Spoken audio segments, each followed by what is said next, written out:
Recently, I've been trying out different meal kits that you order in the mail. Today, I'm going to show you how to cook Korean Bibimbap the American way. Each meal kit comes with instructions that I choose to ignore.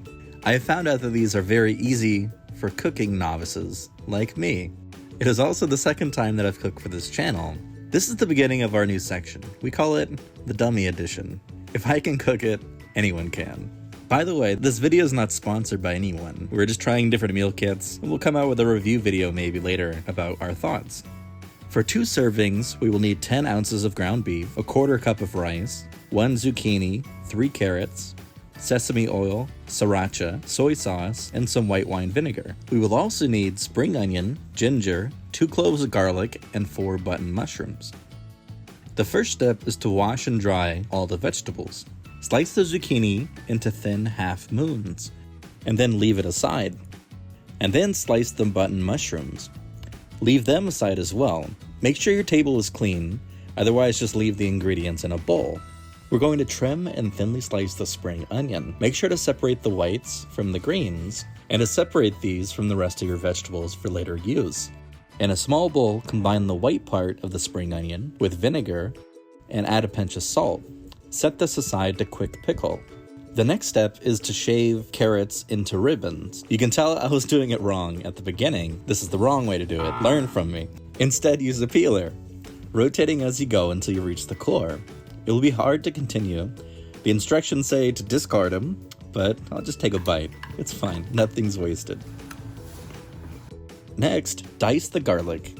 We have all of our ingredients prepared. To cook the rice in a small pot, add rice and 1 1/4 cup of water. Bring the water to a boil. Reduce heat to low once the water is boiling, and then cook the rice until it is tender. While the rice is being cooked, in a small bowl combine soy sauce and sesame oil, 1 tablespoon of sugar, and add as much of the sriracha as you would like. Mix this well and set aside for later use. Now it is time to cook the vegetables. Heat a drizzle of oil in a pan over medium-high heat. My wife said that I should let the pan heat up first before I add the oil, but I don't think it really matters. Add all of the vegetables in. Ideally, you should cook the carrot, mushroom, and zucchini separately, as it mentions in the instructions, but I just dumped everything in together and cooked it at the same time. We're going a little bit off script here, but it turns out fine. Season with black pepper and salt. Once the veggies are fully cooked, transfer into a bowl for later use. Now it is time for the beef. Before we cook it, peel and mince the ginger, and then add the ground beef in. Add some oil. Again, ideally you should heat the oil in the pan before adding the meat, but I just do it in my own way and add it all together and cook it. To season the meat, add soy sauce and stir well. Cook for about 5 minutes until the beef is browned and crispy. So now we have the rice, the beef, and the vegetables all prepared. To serve the bibimbap, find a medium bowl. We're going to fluff the rice with a fork and then add the rice to the bottom of the bowl. Start layering the beef and vegetables on top. Sprinkle the pickled spring onion that we set aside earlier.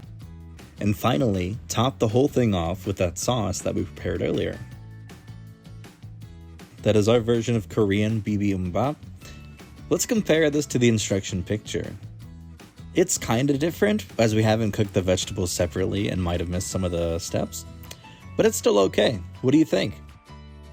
As for the taste, it tastes much better than how it looks. I'm so happy with the results. I hope you enjoy this Americanized version of Korean Bibimbap. See you in the next video. If you like our video, make sure to like, subscribe, and click that bell button so that you don't miss our future videos. It's very inconvenient. We need a bigger cutting board, or else you can't separate them. It should say keep these separated.